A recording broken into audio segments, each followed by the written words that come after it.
สบายดีเด้อพ่อแม่พี่น้องโอ้มื้อนี้อีแม่เอาแพรยางออกมาเอามาแต่บ้านพ่อแม่ได้หลังคาใหม่เด้ขี้ไฟเฮา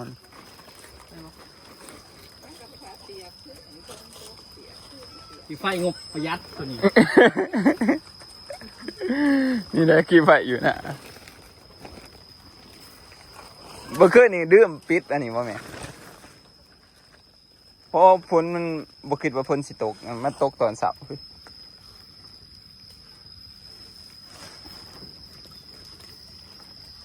หมุงหลังคาผ่ายางทุกคนนี่พอได้อันกันฝนไปก่อนเนาะช่วงนี้ฝนตกบุกเสานี่ตกแห้งขนาดทุกคนทั้งฝนทั้งฝาโอ้ยตื่นมาประมาณตีห้าหรือว่ากับ5-6 โมงนี่แหละทุกคนตื่นสุดรัวมาหยานฝาก็เลยนอนเลยเพราะผ่าเดือมแห้งขนาดมาตื่นอีกที่กับ8 โมงนะทุกคน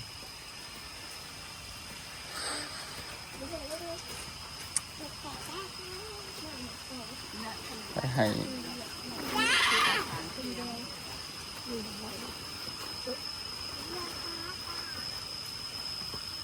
มึงขี้ไฟใหม่ไงคักว่ะใส่พารัมมาทุกคนพารัมอยู่บ้านได้อยู่เพราะว่ามันคือหัวจังสีน้อยเนาะถือไฟบ่ถือยังเด้พาใบก็หัวเองคือมันถือไฟนี่ปูแนวกินนั่นบ่จะกินหมูกระทะแท้ๆถือไฟนี่แต่ข้าวเห็ดมันมือทุกคนซื้อไว้ได้ผู้เป็นเท่าไรพื้นเป็น10 พื้นผู้บ่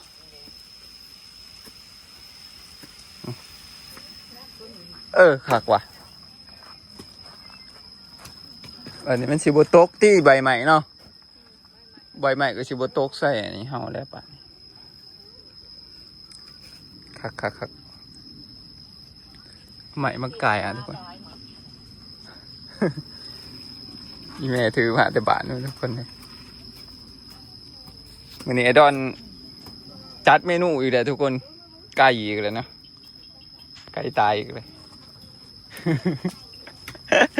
กินไก่เลยโอ้ยว่าคุมือหากระเบิดวะไก่เพื่อน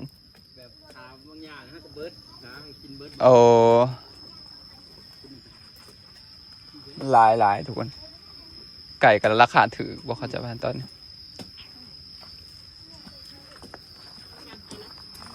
นั่งผักผ่อนทุกคนกินข้าวบางอย่างกินข้าวเช้าช่วง10 โมงก็ตอนงานเขาคือเก่าขึ้นปูนไหวข้างนอกคือจะแห้งไหวกว่าข้างในอยู่แล้วเนาะแห้งอยู่บ่คือกัน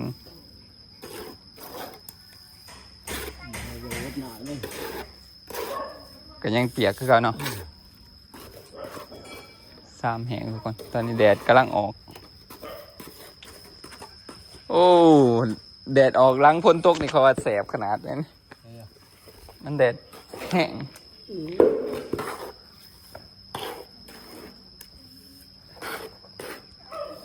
ไปทุกคนเดี๋ยวอัปเดตให้เบิ่งตอนนี้ก็ได้ประมาณนี้ทุกคนไปไม่แล้ว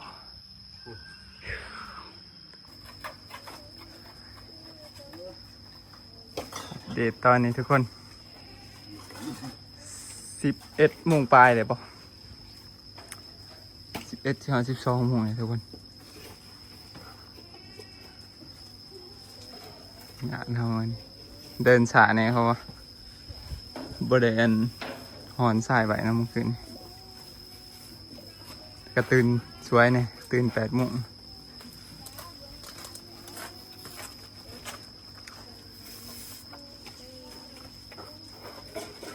กำลังเฮ็ดเริ่มเลยทุกคนโบกข้างหน้ามาเลยผมคิดว่างามขึ้นเลย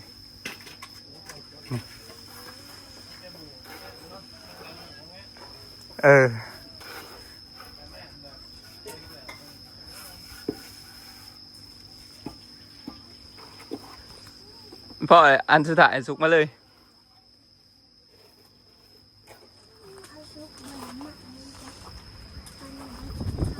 ทางนี้กำลังเห็ดกินข้าวเพลนอาหารเมนูมื้อนี้ต้มบ่ สมาชิกเฮ็ดเมนูต้มมาแล้ว ต้มไก่ไอรอนทุกคนแม่ครัวแล้วเรียบร้อยทางนี้กำลังนึ่งข้าววะ เตาคือเปียกแล้วบ่ดูกุดิ นี่เนี่ยกำลังนึ่งข้าวกินเพลนทุกคน อันนี้ที่ไว้เขากันแล้วเลยหมุงหลังคาเรียบร้อยทุกคนนี่ คักนี่แหละจะเขาจะเอ่ยมาอยู่หน้าของแท้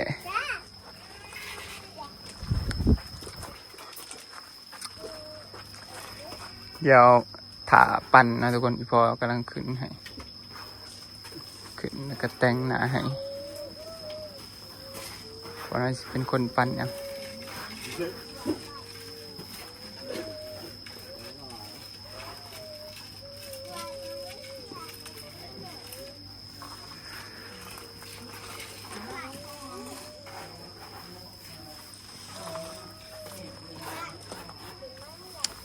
สมปูนอีกสอบหนึ่ง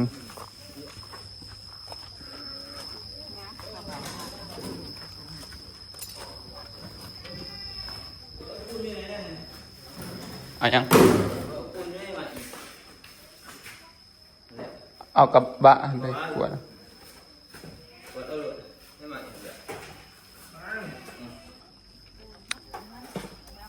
ตอนนี้ก็12 โมงเลยทุกคนวันนี้เขาสั่งสายมาใหม่ทุกคนรถหนึ่งผมว่าตัวเก่ามันเบ็ดแล้วทุกคนฮอนยากสั่งมาใหม่อีกรถหนึ่งนะทุกคนวันนี้ถือก็เก่ารถละ900,000 กีบนะสั่งกับกีคือเก่า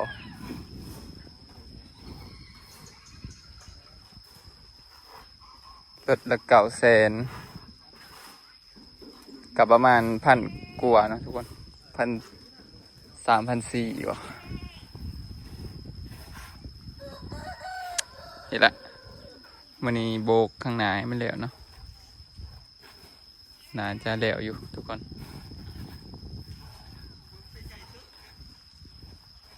กินต้มไก่อีกได้ไหมแม่กำลังเห็ดต้มไก่กินสวงเผ็ดเนาะเอาว่าสิใส่บัวอยู่ทุกคนใส่บัวข้างหน้าข้างเมืองว่าสิใส่บัวแบบใดแต่ว่าสิลองขีดเอานะขีดขอบประตูเลยกะทาสีเอาว่าลองเบิ่ง เพราะว่าอนาคตข้างหน้าอาจจะได้เรียนก็กันศาสตร์ออกมาอีกทุกคน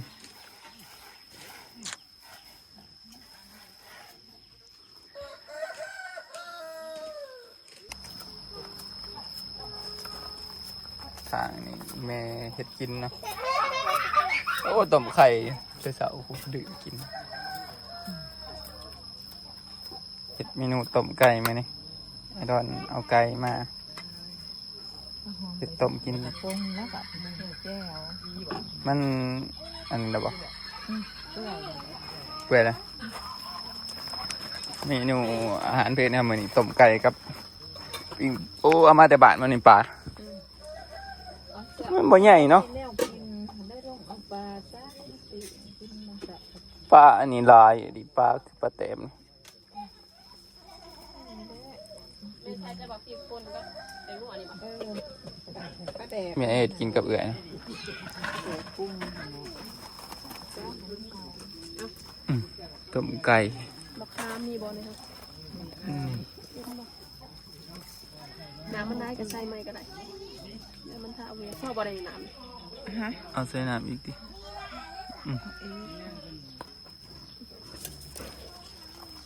น้ำมันได้สามารถใส่ใหม่น้ำมันหน่อยหันซิเนาะ ใส่ได้พอดีกับซ้ำนะ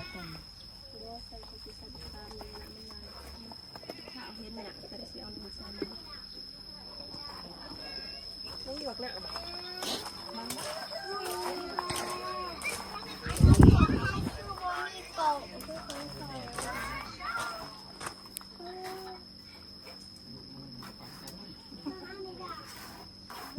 ง่ายอู้มากเพื่อให้ ทางนี้พอกับบะทอนกันขึ้นปูนนะทุกคนถั่วเลยแหละขาปั่นนี่ก็กินเขาวแล้ววอดจังปั่นได้บะทอน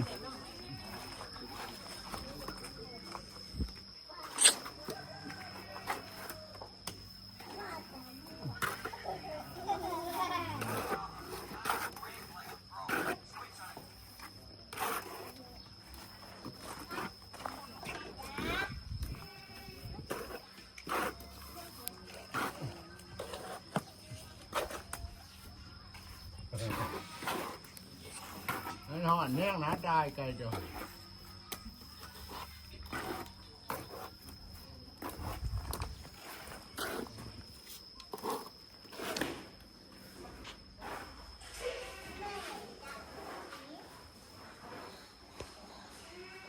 บรรยากาศข้างในทุกคนยาม2-3 โมงก็ได้เลยหอนดีๆมันส่องมานะทุกคนส่องเข้ามาห้องเขาแต่ยามก็คือในมันบ่หอนไปได้ทุกคนอากาศเย็นดีเลยบ่อับบ่หอนเป็นเอาวัฒนตีฝาบ่แต่กับวัฒนตีประตูกันติดประตูตัวนี้คือสิหอนอยู่ก็เอาตีฝาแต่ว่าช่วงหน้าฝนนี่บ่หอนเนาะคันสมมุติว่าเฮาวัฒนตีฝามันนอนอยู่ไหนก็ได้อยู่ทุกคน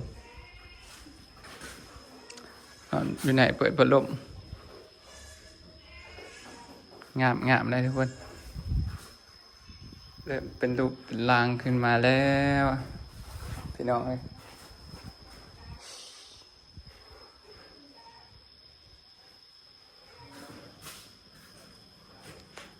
ทางนี้ประตูบ่ได้เอาอันนั้นมาเนาะทุกคนแผ่นกันแดดเนาะพอได้เฮ็ดเป็นบอลด่างถั่วอยู่นี่โอ้ยไอ้ดอนละเป่งน้ำออกเนาะนี่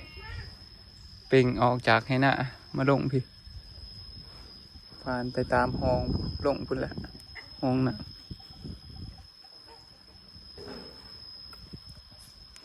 แล้วบ้านเขาอันนั้นน้ำขอมเนาะบ่เกิดที่แนวนี้นี่ได้ครับเป็นหน้าใหญ่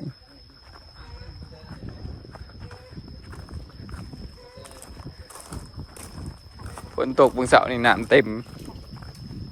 มันเกิดแล้วบ่เขานี่เดี๋ยวซุ่มฮับซ้ำให้นี่เลยโอ้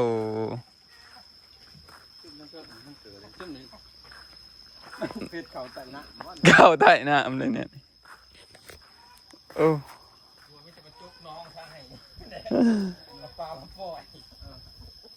จกน้องปล่อยป่าใช่เนาะ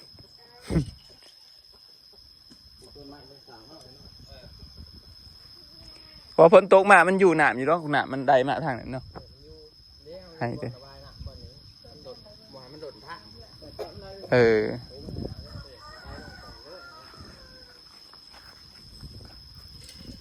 มันดุบแหงเนาะมันนั่นเป่งบ่ออกติเป่งมันก็น่าออก เขาใส่กระจกแม่จก เอาบ้านเขาเลยทุกคน แต่ว่ามันเซอยู่หนาสิได้ฝนตกมาหน่อยหนึ่งมันก็เต็มเลยส่วนเขาแถวนี้ออกหมดแล้วโอ้ยาวไว้ขนาดเนาะ ซึ่งเห็นมันอยากออกนะที่บ้านหน่อย ออกบ่อย่างงามบ่ตัวนี้ อันนี้เศร้าเมื่อไหร่ตาย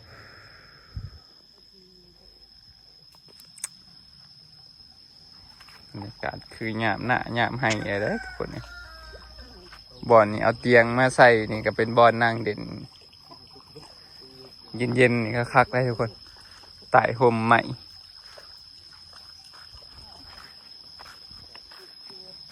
ยายแกยังตายแน่ก็ไหลลูกไหลยังมันตายอะไรเกี่ยก็ได้ลูกสุด1 2 สุดนี่มา ก่อนเดี๋ยวตาขอกันเดี๋ยวมาโอ้ปะ มาเด้อทุกคนกินข้าวเพลนำกันเลยนี่ตอนนี้อาหารเขากำลังเดี่ยวอีกอย่างวะนี่เอื่อยกับแม่เป็นเห็ดอันต้มไก่เนาะทุกคนต้มไก่เมนูอาหารดีแล้วว่าไก่ร้ายขาบเลยดิเนื้อร้ายกับเบิร์ดไอ้ดอนละไก่ลายขนาดนี่แหละอาหารดีต้องกินข้าวเผ็ดกันด้วยทุกคนมากินมาลูกกินกับมาเมนูมากิน อาหารเผ็ดทุกคนอาหารเที่ยงเอาต้มไก่มาเด้อพี่น้องกินข้าวนี่ปิ่งปลานั่นเขาก่อนอันต้องใช้ของหนามง่ายมาก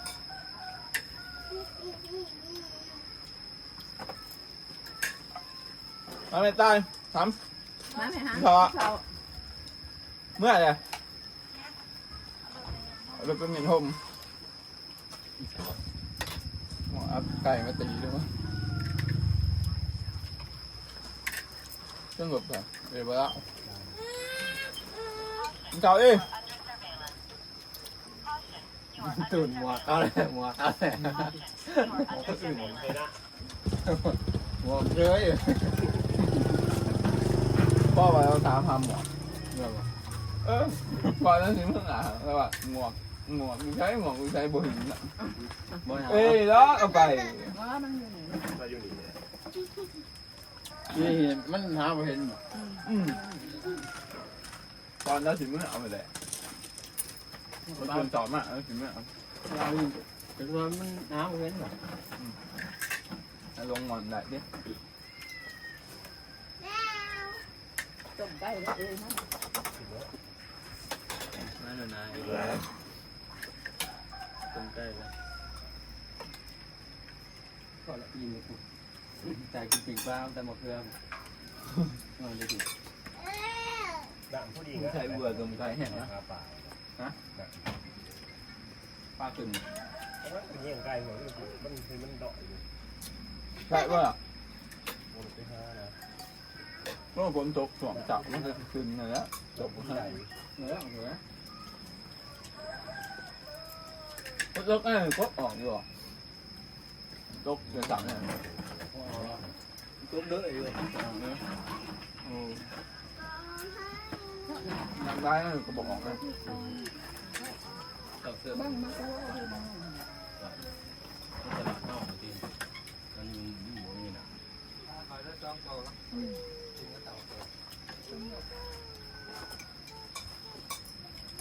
ลาชุบแบบปลามัด ใส่ปลาให้น้องเดี๋ยวมันหนู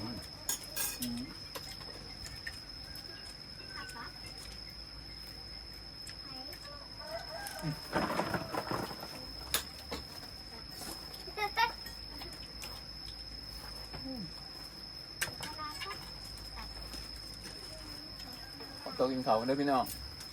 พอกันหา ต้มไก่ บ๊ายบายเนี่ยอัปเดตให้เบิ่งว่าในนี้เขาสิแบบยังไงนะ